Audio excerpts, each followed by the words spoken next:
मैंने कहा था ना पिछली बार जब मैं सेमिनार लेने आया था तो मैंने एक बात कही थी कि तोते कभी अरहत नहीं होते। रामायण पढ़ लेते हैं, कुरान पढ़ लेते हैं, पर वो कभी एनलाइटेंड नहीं होते क्योंकि समझ नहीं पाते। ये जो आज भारत में एक जहर चल रहा है, संप्रदायवाद, कम्युनलिज्म, हिंदू मुस्लिम, उसकी नींव यहीं पड़ी। नेशनलिज्म को रोकने का जो सबसे स्ट्रॉन्ग तरीका है वो है कम्युनलिज्म। तो इस फेस में जहां से तुम देखोगे नेशनलिज्म का धारा शुरू होगी, वहीं से कम्युनलिज्म की भी धारा शुरू होगी। लेकिन हिंदुस्तान के युवा को पता नहीं, वही व्हाट्सएप यूनिवर्सिटी का पढ़ा हुआ है, व्हाट्सएप यूनिवर्सिटी का। किसी मुसलमान शासक ने ब्राह्मणों पर जिजिया नहीं लगाया, एक को छोड़कर, और ब्राह्मण सबसे ज्यादा औरंगजेब को गाली देते हैं। सिर्फ एक मुसलमान शासक था जिसने ब्राह्मणों पर जजिया लगाया था, फिरोज शाह तुगलक, वो भी अपने मंत्री के कहने पे। उसका मंत्री ब्राह्मण था, वो कन्वर्ट हो गया, तो जब वो गांव गया सब चिढ़ाने लगे, ये मुल्ला हो गए।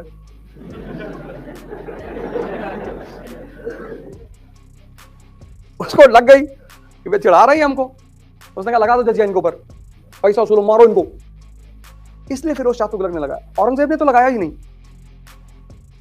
औरंगजेब ने ब्राह्मणों पर जजिया ही नहीं लगाया।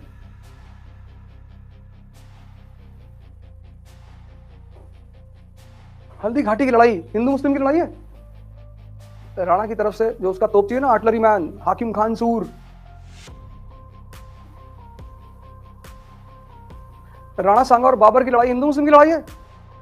राणा सांगा की तरफ से 4 मुसलमान सरदार लड़ रहे हैं, हसन खां मेवाती, महमूद लोदी। लेकिन व्हाट्सएप यूनिवर्सिटी ये नहीं बताएगी। मैंने कहा ना 10th के बाद लोगों ने हिस्ट्री पढ़ी नहीं। 95% इस कंट्री का लड़का उसमें चला गया, साइंस में। उसको नौकरी करनी थी तुरंत, मेडिकल की तैयारी करनी थी, डॉक्टर बनना था और इंजीनियर। 90s के बाद यहां कंट्री में 2 ही चीज लोग बन रहे थे, एक डॉक्टर, एक इंजीनियर।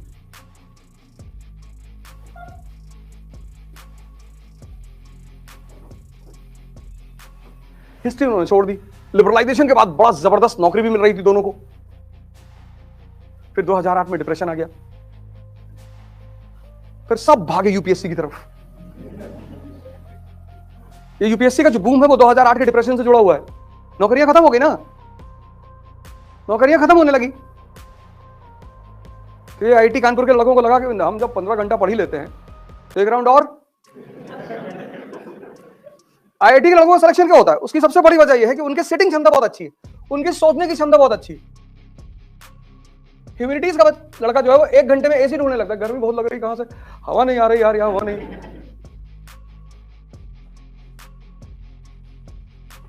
उसको पिक्चर हॉल में बैठा दो तो 6 घंटा बैठा रहेगा वहां, ना उससे गर्मी लगेगी, ना ठंडक लगेगी, ना भूख लगेगी, ना प्यास लगेगी, बैठा रहेगा वो।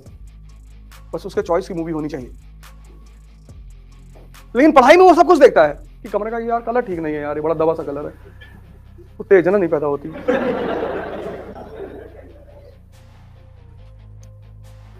तो आईआईटीएंस की चूंकि हैबिट अच्छी है पढ़ने की, सेटिंग हैबिट अच्छी है, थिंकिंग प्रोसेस भी अच्छा है, और फिर सीसेट ने 4 चांद लगा दिया। प्री उनका निकलना ही था, उन्होंने वो हर जगह एज लेते चले गए ना, सीसेट उनके लिए खतरा ही नहीं बना। यूपी के लड़के ने 1994 में अंग्रेजी हटाओ आंदोलन चलाया। हाँ, 1994 में यूपी में अंग्रेजी हटाओ आंदोलन चला। इलाहाबाद में लड़कों ने खूब सरकारी संपत्ति, मैं था इलाहाबाद में, खूब पत्थर मारे। अभी मैं पूछना कि आपने मारे कि नहीं। अंग्रेजी हटाओ। मुलायम सिंह यादव को लगा कि भैया हमारा लड़का तो लंदन में पढ़ रहा है, उसको बाद में सीएम बनना, उसको कौन सा आईएएस देना है। उनका तो कॉन्सेप्ट क्लियर था। उन्होंने यूपीपीएससी से इंग्लिश हटा दी, यूपीपीएससी से इंग्लिश हटा दी। इलाहाबाद जो सेंटर था आईएएस की प्रिपरेशन का, खत्म हो गया। अब हिंदी बेल्ट का लड़का कहता आके कि सर हिंदी मीडियम में सिलेक्शन नहीं होता। तो 94 में जो मारे थे, नहीं हम नहीं मारे, तो हमारा मौसी लड़के थे गुड्डू। हाँ, तो गुड्डू को ढूंढो ना।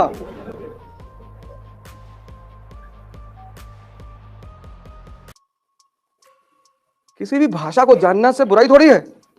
और इंग्लिश तो वैसे भी सबसे सरल भाषा है, किसी को भाषा को जानने में कोई बुराई नहीं है, अच्छी बात है, उपलब्धि है, अचीवमेंट है। अब इन दो सेक्शन के लिए किताबें कौन कौन सी होंगी? किताबें जरूर पढ़ो। आईएएस बनना है तो न्यूज़पेपर और किताब पढ़ने की आदत डालो। यूट्यूब के लेक्चर्स बहुत कम सुनो, मैंने कहा नहीं सुनो, बड़े अच्छे अच्छे लेक्चर्स पढ़े हुए हैं, बड़े अच्छे अच्छे टीचरों के पढ़े हुए हैं, तो सुनो, लेकिन किताबों को पढ़ने की आदत डालो। Because when you read the book you have to connect the lines and create the story. तो तुम्हारा दिमाग जिंदा होगा। जब तुम किताब पढ़ोगे ना तो तुम्हें सोचना पड़ेगा। जब तुम सीरीज देखते हो तुमको मजा आता है क्योंकि तुमको उसमें सोचना नहीं पड़ता, कहानी अपने आप सामने खुलती चली आती है। इसलिए गांव के लोग आज भी सिनेमा को देखना बहुत बुरा मानते हैं। 80 में तो खैर मानते ही थे, 90 में तो खैर मानते ही थे। आपने घर में जो आपके एल्डर है, पिताजी, उनसे पूछिए कि वो कैसे पिक्चर देखने, मूवी देखने जाते रहे होंगे। और किसी भी तरीके से मूवी हॉल में घुसोगे तो इंफॉर्मेशन घर पहुंच जाती थी। और आज पीवीआर को एक सोशल स्टेटस बना दिया गया है, क्योंकि मां बाप को पता था कि अगर तुम मूवी देखोगे ना तो तुम्हारे जो कनेक्ट करके सोचने की क्षमता है वो खत्म हो जाएगी। इसलिए किताबें पढ़ने में नींद आती है। तो किताबें खुद से तभी बोलेंगी जब तुम उनसे बोलोगे, वरना वो तुमसे नहीं बोलेंगी। वो बोलेंगी तुमसे। और जिस दिन तुम जो पढ़ रहे हो, मतलब एक तरफ तुम आगे पढ़ रहे हो और दूसरी तरफ यहां पिक्चर बन रही है, उसका तुम्हारा कोई कंपटीशन रुक ही नहीं सकता। बस यही पैरामीटर है कि जिस लाइन को तुम पढ़ रहे हो, चाहे वो हिस्ट्री हो, ज्योग्राफी हो, पॉलिटी, इकोनॉमी, कुछ भी, मतलब तुम लाइन यहां पढ़ रहे हो और यहां उसकी पिक्चर बन रही है, बस समझ लो तुम्हारा सिलेक्शन होने वाला है। क्योंकि पिक्चर बन रही का मतलब यह है कि डाइजेशन इज गोइंग ऑन, हजम हो रहा है। पढ़ने से इंफॉर्मेशन बढ़ती है, सोचने से विवेक बढ़ता है, और सिलेक्शन इंफॉर्मेशन से नहीं होता, विवेक से होता है। आज के दौर में लोगों के पास इंफॉर्मेशन बहुत है पर सोचा ही नहीं,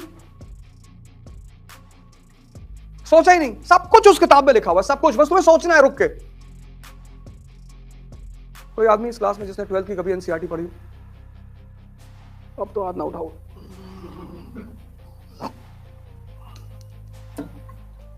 इज्जत की चिंता करते हो ना? इस देश में तो इज्जत बहुत बड़ी चीज है, चाहे धोती फटी हो। ऐसा इज्जत समझा दिया गया है, भिखमंगों की कौन सी इज्जत है। तैयारी के लिए नहीं पढ़ना है, पढ़ने के लिए पढ़ लेना है। जैसे एक बार तुम्हें पूरी कहानी समझ में आ गई, जब तक नहीं समझ में आएगी तभी तो ये किताब हैवी है ना। एक बार समझ में आ गई, पहली बार पढ़ोगे 25 दिन लगेगा, लेकिन पहली बार जब खत्म कर लिया, क्लास में हर चीज समझ ली, तो 5 दिन में खत्म होगी। उसको बोलते हैं रिवीजन। अगर तैयारी 25 दिन में हो रही है और रिवीजन 25 दिन में हो रहा है, तो तुम फिर 3-4 हजार साल बाद दो exam.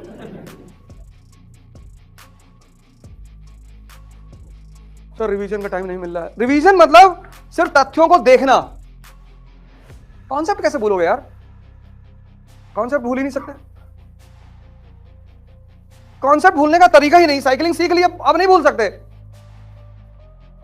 Once you have learned cycling, there is no way to unlearn it.